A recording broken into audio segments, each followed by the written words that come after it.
Assalamualaikum warahmatullahi wabarakatuh. Kembali lagi bersama Bapak dalam pembelajaran PABP minggu kali ini, melanjutkan pembahasan sebelumnya minggu lalu tentang jual beli. Insya Allah pada minggu kali ini kita akan belajar tentang khiyar serta riba.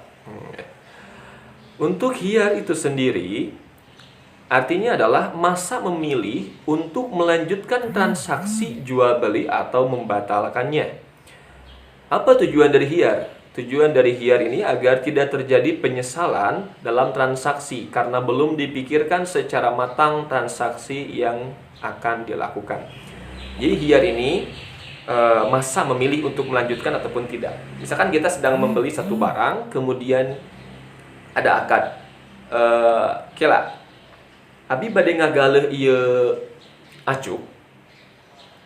Pami misalkan pas dianggo ku abdi bade digaleh. Pami misalkan ieu henteu pas ku abi moal digaleh.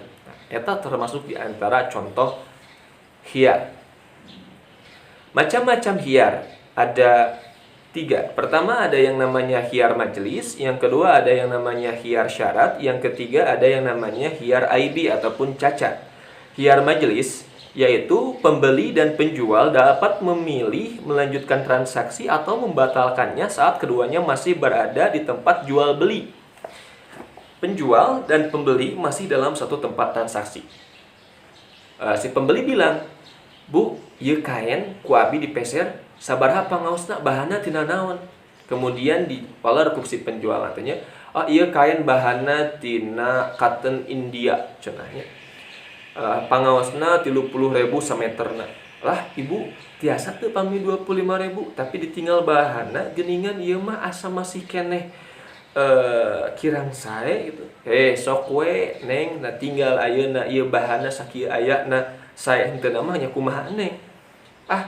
Di sini masih ada proses khiyar, masih ada proses khiyar majelis. Misalkan transaksi tersebut sudah dibayarkan oleh si penjual kepada pembeli oleh si pembeli kepada penjual. Kemudian si pembeli tidak jadi karena merasakan asa kurang pas bahanna teh, barangna teh. Bu abi teu janten, abi bade ngalironkeun deui. Itu boleh, masih dalam kaitan khiyar majelis.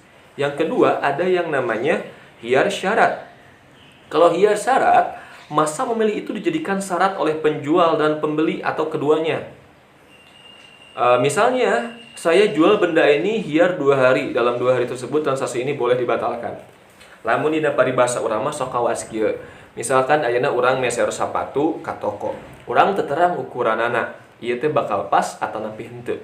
Meser sapatu ukuran 40. Kangge misalkan rai urang. Nah, saatosna kitu aya ungkapan kawas kieu.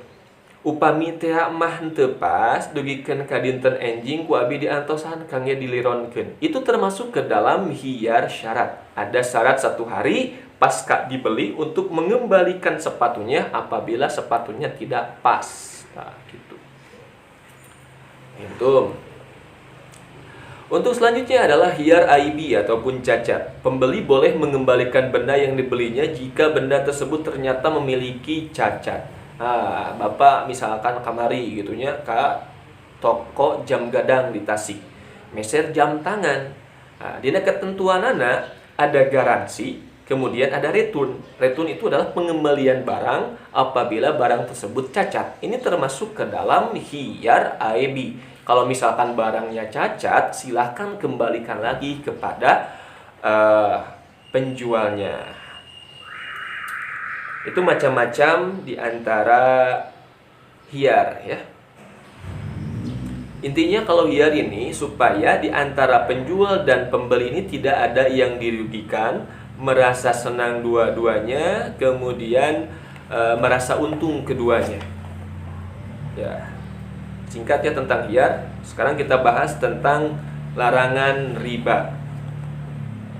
Apa itu riba? Secara bahasa artinya riba itu adalah tambahan ataupun kelebihan. Ataupun secara istilah riba adalah akad atau transaksi yang pada waktu meminjam atau menukar suatu barang tertentu ada tambahan persentase atau kelebihan. Pengertian lainnya, riba adalah akad yang terjadi karena penukaran benda sejenis tanpa diketahui sama atau tidak timbangan takarannya. Ya.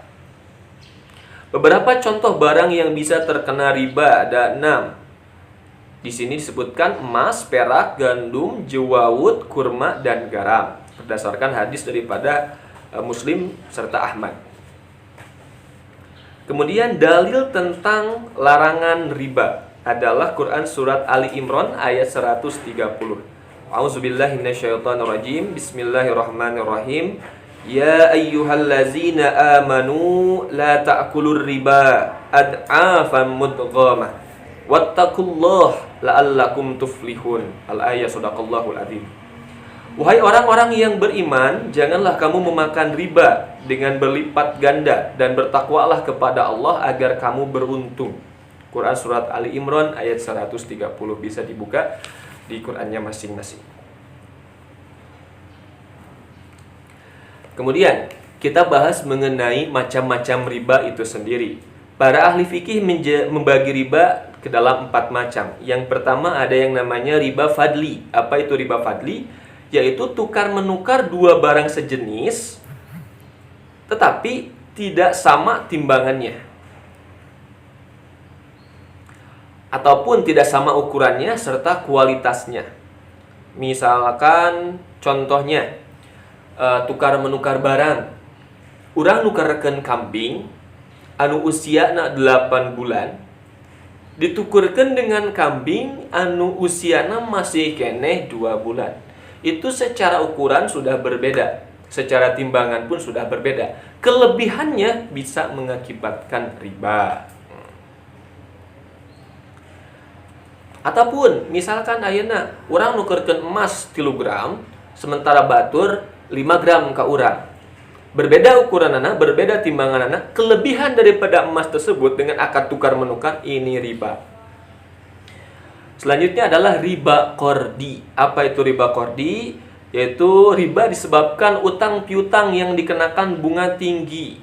Misalkan kieu, ayeuna urang nambutkeun uang, nambutkeun pinjaman kepada teman urang. Abi hoyong nambut artos lah. Oh, bade nambut artos sabaraha? Abi hoyong nambut artos 20.000. Kemudian cek urang teh, urang nyeriuskeun ka waskil, sok ku abi ditambutkeun artos 20.000, tapi engke kedah diuihkeunana jadi 22.000. Tambahan 2.000-nya itu termasuk ke dalam riba. Awas, riba teh dosa. Allah paling tidak suka kepada orang yang melakukan riba. Padahal salitnya, iya sok sanajan salit, tapi tetap termasuk ke dalam riba. Itu riba qardi. Kalaupun misalkan kawas kieu, ayeuna teh urang pinjam kepada rentenir gitu nya. Rentenir kan ieu biasanya suka akan riba. Urang minjem uang 100 juta. Tapi harus ada persentasi bunga 20%. Otomatis engke urang harus mengembalikanana teh 120 juta. Bari jeung dina presentasi lamun ayeuna urang telat bayar, tah 1 bulan telat bayar, kita harus membayar bunga. Mungkin bisa lebih daripada 120 juta, bahkan lebih daripada itu. Kelebihannya itu sudah termasuk ke dalam riba. Jenis ribanya adalah riba qardi. Selanjutnya adalah yang ketiga, ada riba nasi'ah, yaitu tambahan bunga atau rente berganda. Nah, ieu mah adanya minimal tambahan yang disyaratkan kepada orang yang berutang atau jual beli dengan tenggang waktu sebagai imbalan. Misalkan kawas kieu, hampir seperti yang tadi. Kita pinjam uang 100 juta. Kemudian bunganya 20%. Berarti ada bunga 20 juta. Bunganya itu udah jadi riba. Kemudian kita itu pinjamnya itu selama 1 tahun. Otomatis selama 1 tahun itu kita harus membayar uang yang kita pinjam tersebut beserta bunganya. Ternyata dilebihkan. Maksudnya dilebihkan itu ada tenggang waktu tambahan. Kalau misalkan kita tidak bayar, ada tenggang waktu, kita tidak bisa bayar 1 tahun, di tahun selanjutnya, di bulan yang selanjutnya, ini tenggang waktunya dikenakan bunga ataupun ya, rente berganda lah. Ini termasuk ke dalam riba juga, hampir sama seperti yang tadi. Kemudian yang keempat ada yang namanya riba iyad, yaitu riba yang disebabkan terpisahnya tempat akad atau transaksi sebelum serah terima barang, kecuali sudah jelas atau disebutkan jumlah dan kualitasnya. Contohnya adalah menjual kacang yang masih di dalam tanah. Ketidakjelasan keadaan kacang di dalam tanah itulah yang disebut dengan riba. Nah, ya, ayeuna urang teh hoyong meser kacang. Ai kacangna masih keneh aya di jero taneuh, can katingali wujudna. Urang can apal bakal banyak atau bakal sedikit si kacangna teh. Peser we ku urang teh. Nah, jual beli we kacang tanah ieu teh. Nah, ketika nanti panen, kita tidak akan pernah tahu kacang eta teh lebih loba atau lebih sedikit. Kelebihannya bisa jadi riba. Gitu. Misalkan kawas kieu ogenan, ayeuna abi bade meser manggu yeuh gitu nya. Langsung satatang kalanana anu masih kene kembang-kembang buahna gitu. Kan belum tentu semua kembang buah itu menjadi buah manggu, buah manggis gitu. Nah, dikhawatirkan kalau misalkan sebelum waktu panen tiba banyak buah-buah yang jatuh. Nah, ini hampir sama seperti tanah yang tadi. Ada kelebihan ataupun kekurangannya, kita ditakutkan riba, dan riba yang ini disebut dengan riba iyad. Kenapa bahaya sekali riba? Karena kalau misalkan kita riba gitu ya, melakukan transaksi riba, ini ada pihak yang dirugikan. Ada pihak yang dirugikan, itu mengakibatkan penderitaan ataupun kesengsaraan kepada pihak yang berhutang ataupun meminjam. Kemudian dapat memupuk sifat rakus, tamak, bakhil, serta tidak peduli terhadap sesama. Ya, orang yang senang riba itu rakus terhadap harta. Kemudian tamak, pelit juga. Yang ketiga, bahaya riba ini dibenci oleh Allah Subhanahu wa taala. Dan yang keempat, mendapat hukuman di dunia dan di akhirat dari Allah seperti hartanya tidak berkah dan tidak bertambah, serta jiwanya tidak tenang. Demikianlah pembahasan kita pada kesempatan kali ini. Apabila ada yang ingin ditanyakan, silahkan ditanyakan di kolom komentar. Silahkan isi daftar kehadiran kalian dengan cara menuliskan nama serta kelasnya. Mudah-mudahan ada manfaatnya. Selamat menunaikan ibadah puasa juga. Wabillahi taufiq wal hidayah. Wassalamualaikum warahmatullahi wabarakatuh.